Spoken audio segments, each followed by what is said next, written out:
Good morning students. Next question.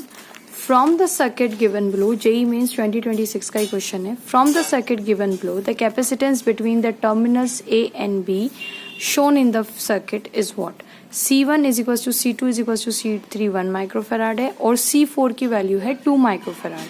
तो ये हमें सर्किट डायग्राम दिया हुआ है. ठीक है, तो जो हमारा प्रीवियसली भी मैंने ऐसे ही सॉल्व किया था. तो हम मान के चलते हैं कि इसका अगर टर्मिनल ए है तो इसको मैं वी ए नाम दे देती हूँ कि लेट्स सपोज इसका पोटेंशियल वी ए होगा.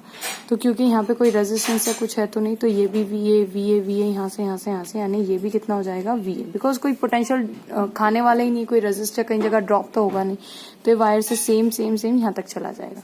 अब सिमिलरली ये कितना लेंगे वीबी, तो ये भी कितना हो जाएगा वीबी. तो यहाँ पे तो पोटेंशियल डिफरेंस आ जाएगा क्योंकि कैपेसिटर है. तब यहाँ पे हमें कुछ मानना पड़ेगा, तो लेट्स सपोज उसको एक्स मान लेते हैं. ठीक है, अब देखिए वी ए एक्स और V B, we have 3 potential differences. लेकिन हमें वी ए और वी बी के बीच में इक्विवेलेंट फाइंड आउट करना है कैपेसिटेंस. ओके, तो पहले वी ए एक्स और वी बी मैं लिख देती हूँ यहाँ पे.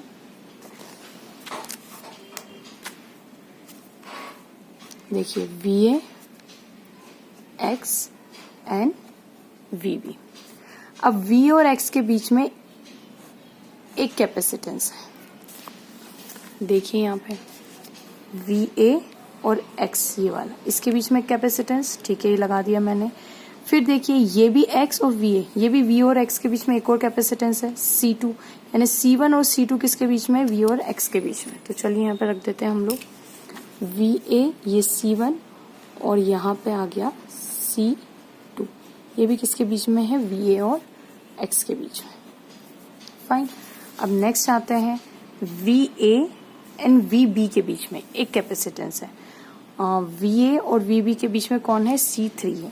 वी ए और वी बी के बीच में कितना है, C3. तो वी और वी बी के बीच में लगा लेते हैं. देखिए ये वी ए है मेरा, ये वी ए, तो ये भी यहाँ से यहाँ तक ये भी वी ए ही होगा. तो वी ए इसके वी ए और वी बी के बीच में एक कैपेसिटेंस, मतलब ये वाला पॉइंट, और इसका नाम क्या है, C3. अब सिमिलरली यहाँ पे देखिए एक्स और वी बी के बीच में एक पोटेंशियल, एक कैपेसिटर है. एक्स और वी बी, इसके बीच में कितना कैपेसिटेंस है, एक कैपेसिटेंस है जिसका नाम है C4. ये हो गया C4. अच्छा, C1 की वैल्यू मैं यहीं पे लिख देती हूँ. C1 is equal to 1 microfarad, C2 is equal to 1 microfarad है, C3 भी 1 माइक्रोफेराड का है, बस C4 जो है वो 2 माइक्रोफेराड का है. इस तरीके से हमें जो निकालना है वी और वीबी के बीच में इक्विवेलेंट निकालना है. तो ये दोनों आपस में पैरेलल दिख ही रहे हैं क्योंकि इसका पोटेंशियल एक्स है तो इसका भी एक्स ही है, तो दे आर इन पैरेलल. तो इसका C इक्विवेलेंट डैश निकाल लेते हैं, which is equal to 1 + 1, hence 2 microfarad है ना. तो अब इसका इक्विवेलेंट बना लेती हूँ मैं. तो इसका नाम दिया है मैंने C equivalent dash, which is equal to 2 microfarad. ये हमारे पास x, ये हमारे पास वी ए, और ये यहाँ पे आ गया C4 2 माइक्रोफेराड.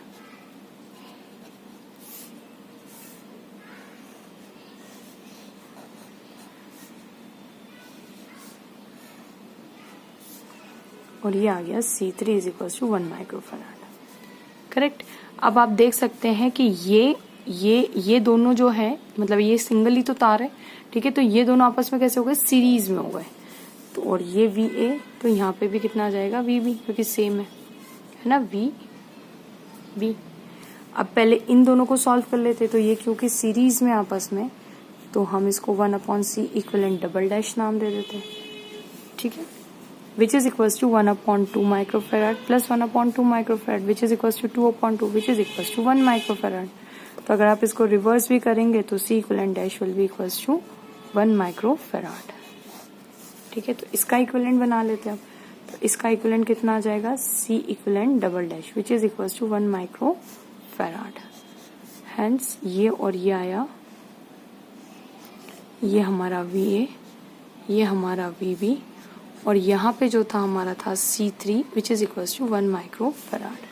ये देख लीजिए, ये C इक्विवेलेंट डैश पहले इन दोनों को सॉल्व किया, ये आपस में ये C3 के साथ है 1 माइक्रोफेराड, और ये आ गया हमारा 10.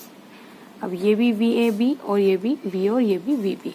अब क्योंकि ये दोनों पोटेंशियल डिफरेंस देखिए, जितना इसके क्रॉस इतना इसके क्रॉस है, तो ये दोनों आपस में कैसे हो गए, पैरेलल हो गए, क्योंकि पैरेलल में पोटेंशियल डिफरेंस सेम रहता है। तो इसका अगर मैं बनाऊं तो C इक्विवेलेंट कितना हो जाएगा, 1 + 1 दैट इज 2 माइक्रोफैराड।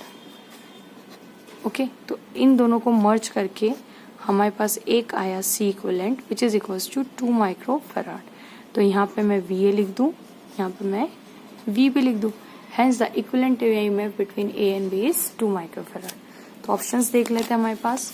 यहाँ पे ऑप्शन है 2 7/2 ये, तो सही ऑप्शन कौन सा हो गया, A वाला। ठीक है, A option is absolutely right, 2 microfarad. So hope students आपको ये वीडियो सॉल्यूशन पसंद आया होगा, समझ में आया होगा। Please don't forget to like, subscribe and share my channel. Keep sharing and keep watching. Thank you.